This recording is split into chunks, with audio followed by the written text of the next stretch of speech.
Hi everyone, welcome back. In the last lecture, I talked about the concepts of retribution and deterrence in the context of a perfectly operating exchange system. What I'd like to do now is to transfer some of those arguments and concepts from the system of competitive exchange to the system of tort liability in order to lay the groundwork for a further discussion of criminal liability.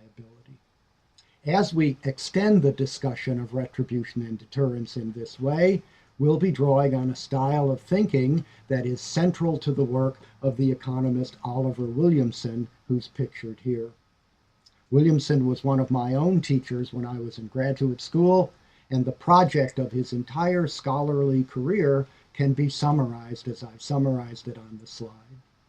Williamson tries to match different kinds of transactions which differ in their attributes. That is, some transactions have certain kinds of recurrence, some transactions are between certain kinds of individuals, some transactions are conducted in a context where there are large numbers of people on either side of the transaction, and so on.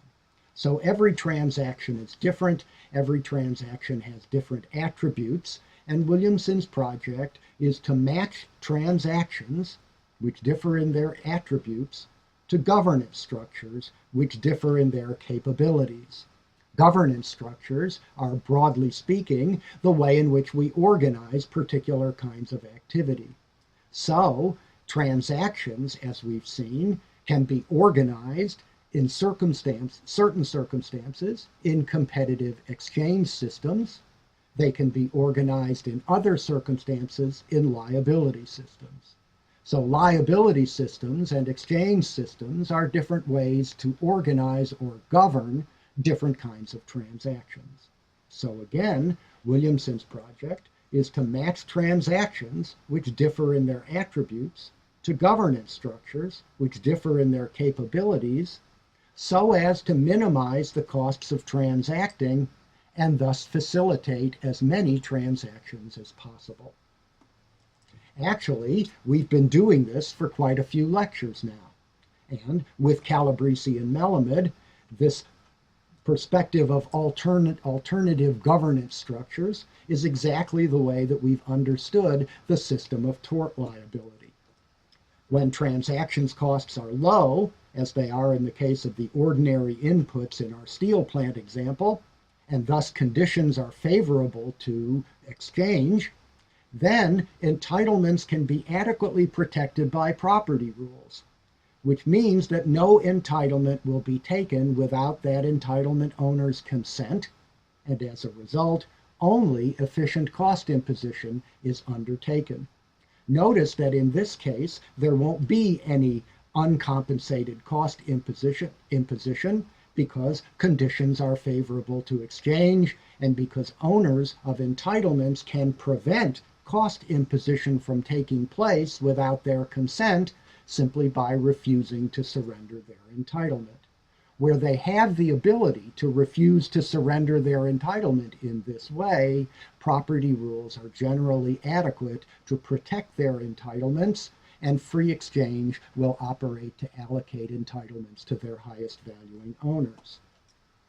On the other hand, when transactions costs are high, as they are in the case of the good health input in our steel plant example, then conditions are unfavorable to exchange, and entitlements must be protected not through property rules and free exchange, but through liability rules and a costly, imperfect legal system that attempts to estimate the economic value of the involuntary, uncompensated cost imposition, and then to force the imposer of those costs to pay that sum to the person who has borne the cost. That is, to mimic what would happen if transactions costs were low and an actual exchange were taking place between the cost imposer and the cost bearer.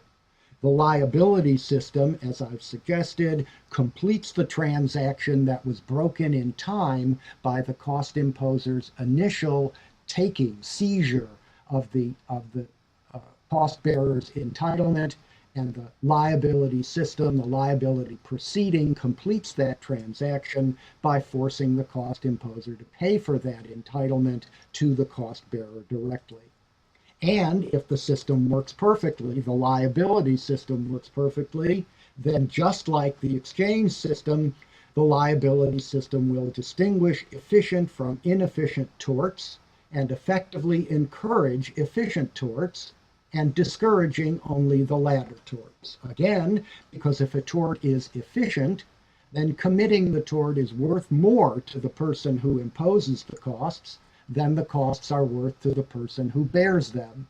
So if the person who commits the tort then does so, and then pays the cost bearer the full costs that the tort has imposed, then the cost imposer has some value left over, and it's that value left over that identifies the transaction as being efficient. The sum total of economic value after the tort is greater than the sum total of economic value before the tort, much as the sum total of the values of the two houses in our Hamilton and Jefferson example is maximized when the sirens are being tested and not when they're not being tested.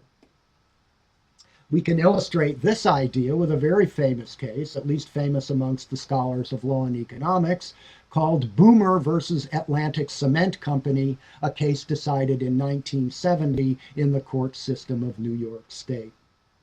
The cement company, the Atlantic Cement Company, had a large plant that made cement. Here's a picture of a similar plant. As you can see, tires are being fed into a kiln in order to help with the production of cement. The cement company had a plant that was located in an area where there were not very many neighbors, but there were enough neighbors to bear some costs as a result of pollution and other kinds of damage that was done to their property by the operation of the cement plant. Since there were not many such neighbors bearing the costs, the case was resolved with an individual tort suit between Boomer, one of the neighbors who had suffered cost at the hands of the cement company, and the cement company itself.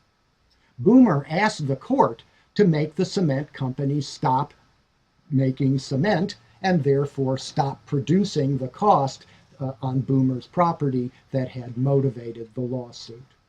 But it became clear over the course of the lawsuit that the right to make that cement and thus to produce the external costs borne by Boomer was worth significantly more to the cement company than it was to Boomer.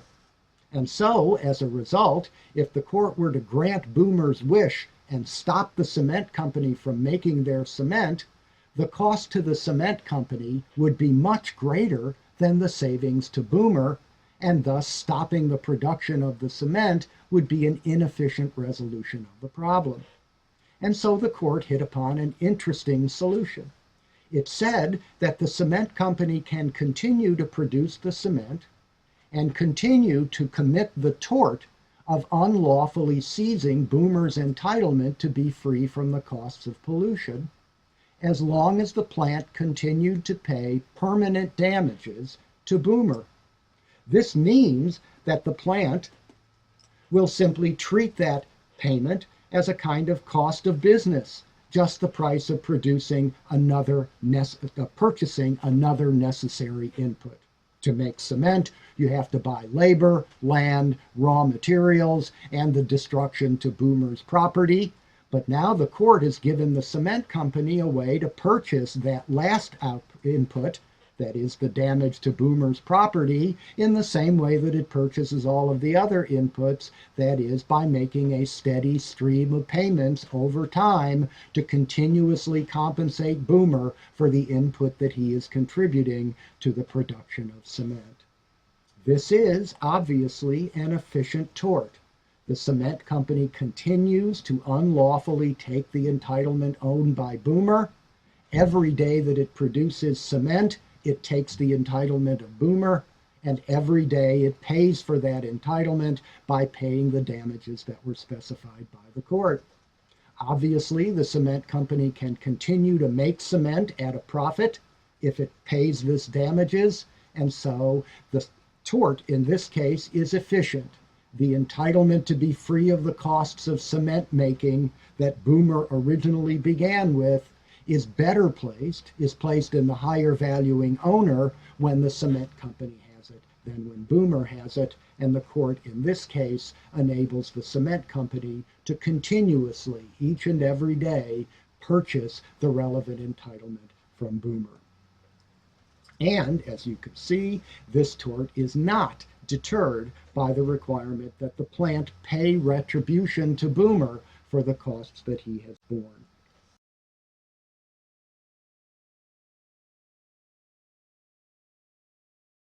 So let's look a little bit more closely at the nature of torts. What kind of transaction occurs when a tort is committed? Who takes what from whom? Well, part of the answer we've already seen.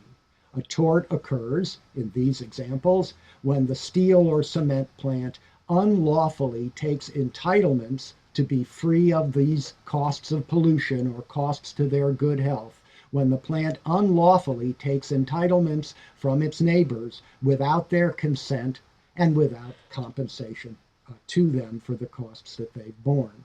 The act of seizing the entitlement is in fact the tort.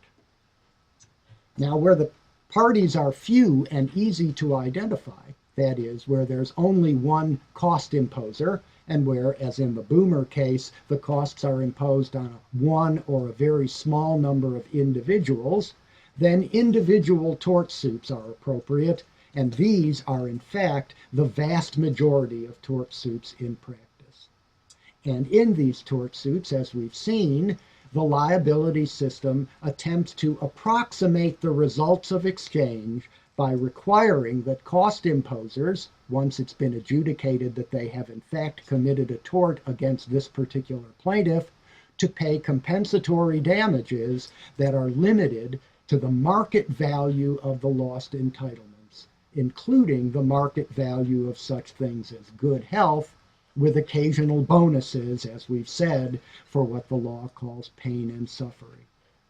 You'll notice here I've highlighted the word approximate in the sentence that individual tort suits approximate exchange by requiring compensatory damages.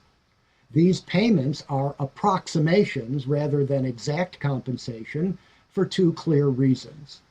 One of them is that the market value represents the value to replace a particular object. So if I drive my car carelessly into your fence and destroy it, and the fence is worth $100, and you sue me for that cost, the jury will almost certainly, if I'm found liable for the tort, assess damages of $100 to me. That allows you to go off to the store and buy another fence, much like the one that I've just described, at the price of $100. But it's not the same fence, and you'll notice you didn't destroy your fence voluntarily and replace it with the $100 fence that you've now had to replace it with as a result of the accident. So the value that you actually placed on the first fence, the one that was destroyed, is a little more, possibly much more than $100, depending on whether it has any sentimental value to you. Because if it were only $100 or less than $100, you'd already have sold the fence or destroyed it and replaced it with a fence that cost $100.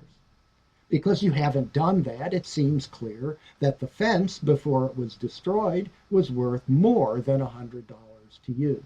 So if I destroy it and you're paid only $100, then the market value will systematically undercompensate you for the costs that you have actually suffered.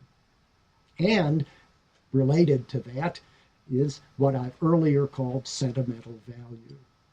We needn't have sentimental value for the first point to be true. If I simply value the fence for whatever reason at more than $100, then a $100 payment will undervalue my value and won't fully compensate me.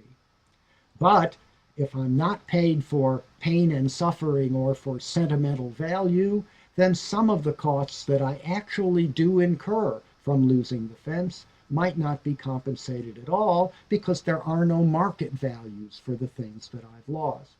So, for example, I might be terrified by having lost my fence to your car.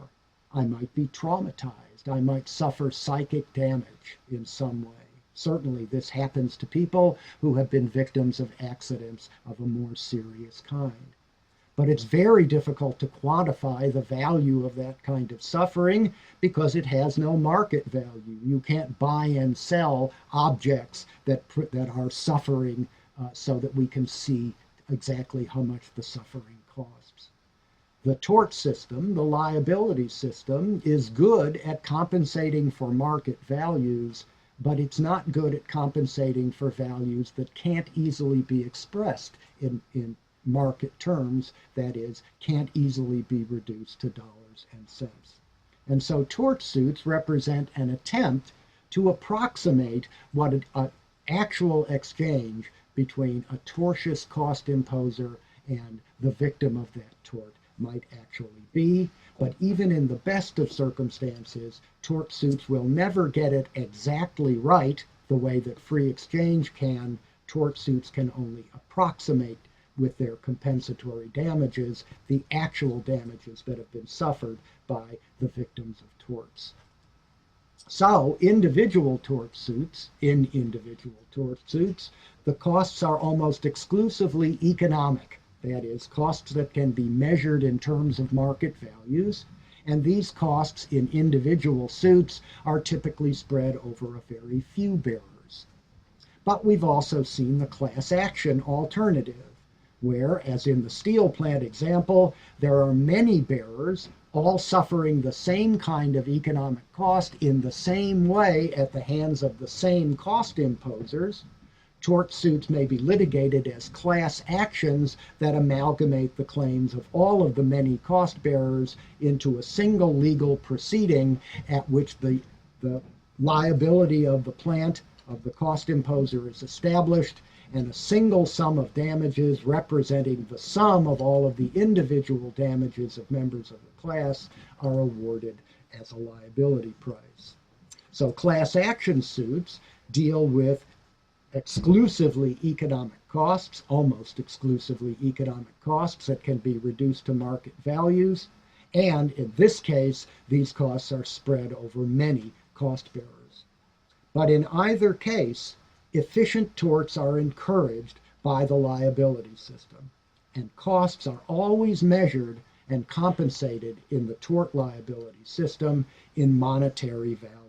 Again, another way of saying that torts are about economic costs. So, to summarize, the tort liability system is an imperfect, costly system to internalize the uncompensated economic costs, those that can be easily traded in markets and reduced to market values, of unlawful seizures of entitlements, and the system attempts to distinguish efficient from inefficient torts and to discourage only the latter while effectively encouraging only the former. Let's talk a little bit more about this notion of economic cost and its relation to tort. Here's a picture of the typical situation that produces a tort suit, a fender bender in urban traffic. As you can see in the traffic, one of the drivers of these two small cars has accidentally driven the car into the other car, and there's been some minor damage. The two drivers are standing nervously in the street, presumably waiting for the police to come and help clear out the accident.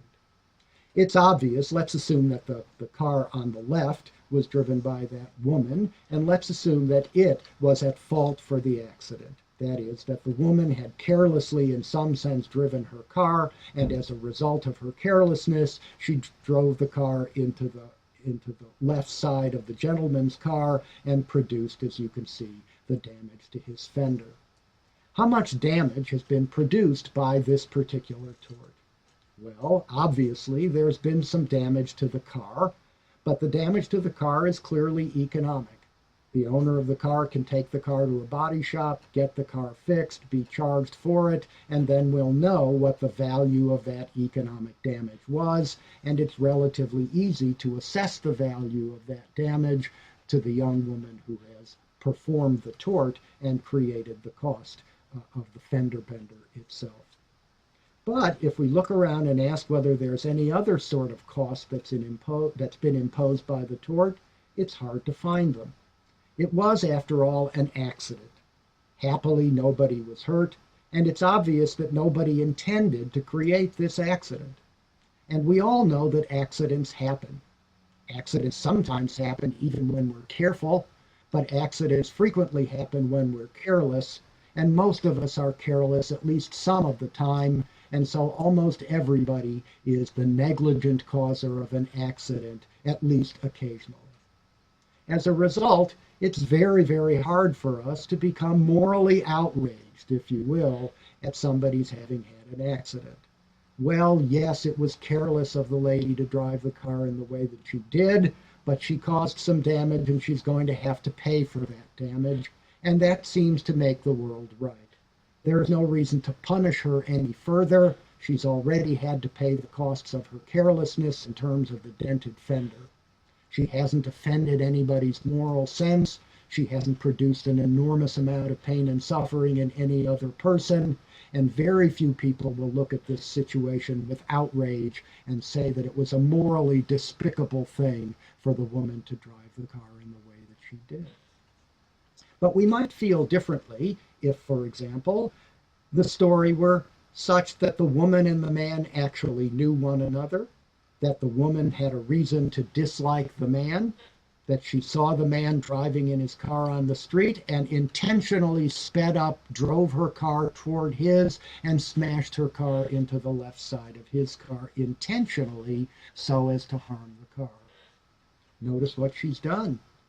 She's created exactly the same damage as was created in the accidental case to the other man's car. So that cost has been imposed again by this second cost-imposing activity. But now the intentionality of that act adds a new wrinkle to it. Perhaps bystanders may look at this, and they too will see something in it that makes them bear cost. Maybe they'll simply be outraged at what this woman has done. It was dangerous, it was nasty, it was uncalled for, and under the circumstances, because it created the risk of some serious injury, one might think it was morally wrong. If I'm one of those bystanders and I feel that way, and I'm outraged at the intentional infliction of an economic cost on this gentleman by this lady, then in fact I too suffer costs as a result of her act. Only these are not costs typically that are easily reduced to market values. I might not change my behavior in any particular way. I might not do anything. I might just walk away from the scene feeling much worse than I did before the accident happened because I'm so angry at what I've just seen and wish that I could wreak some vengeance on that woman for what she did to that man.